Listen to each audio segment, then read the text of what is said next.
It is time to bring in Pat Pagano for us to look at the forecast. Good morning, Pat. Good morning. Glad you're up and running. Yes, you're glad. I'm glad too. Yesterday morning, in between 5:45 and 7 o'clock, by the time I got us back on the air, uh, it was no. It's a good thing nobody was around here except for the cats. Even they hid because there was a lot of f bombs being thrown Yeah, well, around. let me ask you a question. How come they've never done this before? Oh, they have, Oh, they have. but it's never been. This is a problem that it's nothing you can do about it. It's just they're cats. But you got to trace the wires, and when you trace the wires, that means getting under equipment. Yeah, yeah. It's just terrible. And like I said to you yesterday after it didn't go on the air, I said to Marshall, okay, is there any way that you can keep them out of the studio? You said no. No, because when we go, we can do it when I'm on the air, but when you leave the building to make the air conditioning and the heating system equal, Right. you have to leave the doors ajar, and that way everything evens out. And the So. cat come in, right? So now, guess what came in the mail yesterday? Must be the movie. Now, I didn't watch it yesterday because I You're a little just plain busy. didn't. No, I wasn't feeling that good yesterday. I wasn't feeling that good the day before. I'm feeling a little bit better today. So we'll go from there. And I can't guarantee it'll be today, but it might be. It all depends what happens when I get It's home. okay. I would love for you to see it before Friday Oh, I will. so So that I just get an idea. The main critic, Mr. Marshall, he will give us his opinion, and maybe that'll pave the way for what they're going to say when they see it Saturday night. There'll be between 25 and 30 people here. Most of the cast and the people that helped out will be here Saturday night. Interesting that you said you didn't feel good because I was thinking of you Monday night. I didn't get a chance to speak to you yesterday, but Monday during the day, I was very busy. I'm in the weather center. I'm trying to do a lot of things at once and also, do things around the house. And it was about 3 o'clock, and I started feeling not good. I was getting a lot of stomach pains, pains that I normally am not familiar with. That was making me very nervous. Well, it proceeded, to get worse through the late afternoon and into the evening, to the point where I wouldn't even have dinner. I was not eating a thing. I was not drinking anything. I was cold. I didn't know where it was going. Anyhow, so I got up Tuesday morning. And it was yesterday morning, and I went up to upstairs to make my cup of tea. And I thought to myself, Pat, check everything that you're putting into your tea. Because I think it was food poisoning. Well, I was right. I use almond milk. And I bought a brand new container of almond milk Monday. And I had a cup of tea Monday afternoon. And I used that. And I looked at the date. It was 1 month expired. that's like, And I said, this has got to be it. And I looked on the internet, and they said, unlike regular milk, almond milk, if it sours, you're not going to smell it, where you would smell it with regular milk. And they said, basically, it's good for 7 days after its oh, its date to use. So this was over 1 month. Why was it on the shelf? uh, And this not a local store. This is a big supermarket. should go there and complain. I am going today. Going today. And anyhow, I replaced it. So that was that. It passed. But I thought about you because I remember you telling me, I think it was last month, when you had gotten sick. And I said to you, I think it was food poisoning. Remember that? Yep.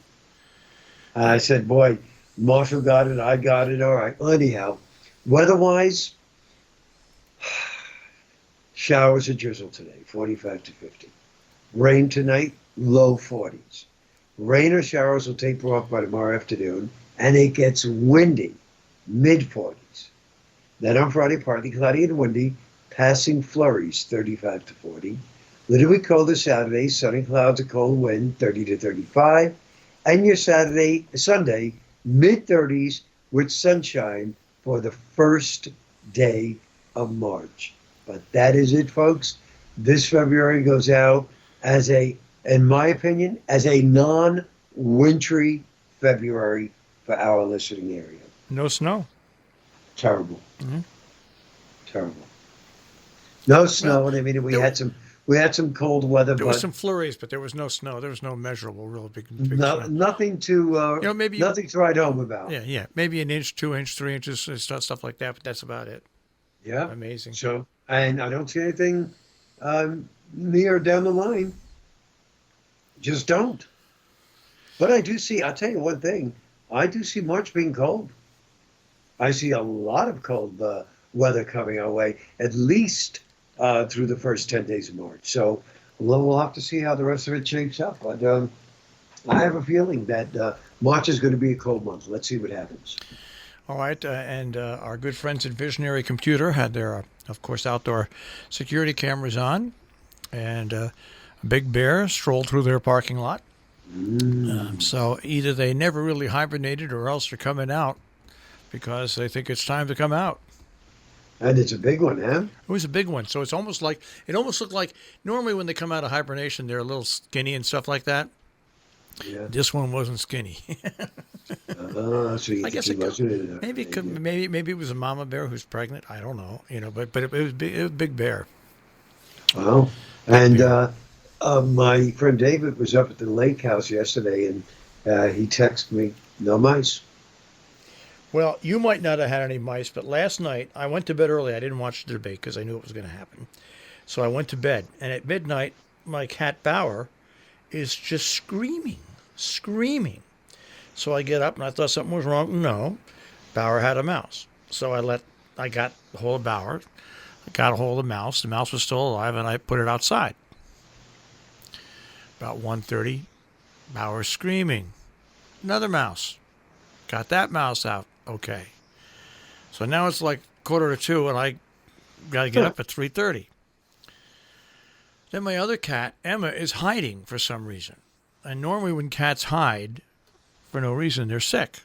Right. So now I've got to get Emma off to the vet today and see what's going on. So even though I went to bed early, my really good sleep stopped at about a little after midnight. Boy, Marshall. And why is your cat screaming? Is that to let you know that she caught a mouse? That's exactly right. How cool is that? Because, whenever somebody comes to our door, before they even press the bell, Shirley will start crying out loud to let us know somebody's at the door. What Bauer used to do was actually bring the dead mouse to you and drop it in front of you. But now Bauer is,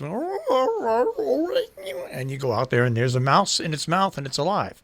So all you have to do is hold on, Bauer, put your hand under the mouse, you let go of the mouse, you take the mouse outside, and especially now that it's warmer, just throw the mouse outside. You know that the mouse isn't going to freeze to death. So anyway, I know. What if the mouse comes back in?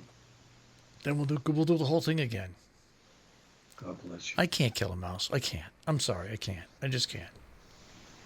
If some big alien being came down and just killed me just because it killed me, I wouldn't like that. So I can't kill the mice. I can't.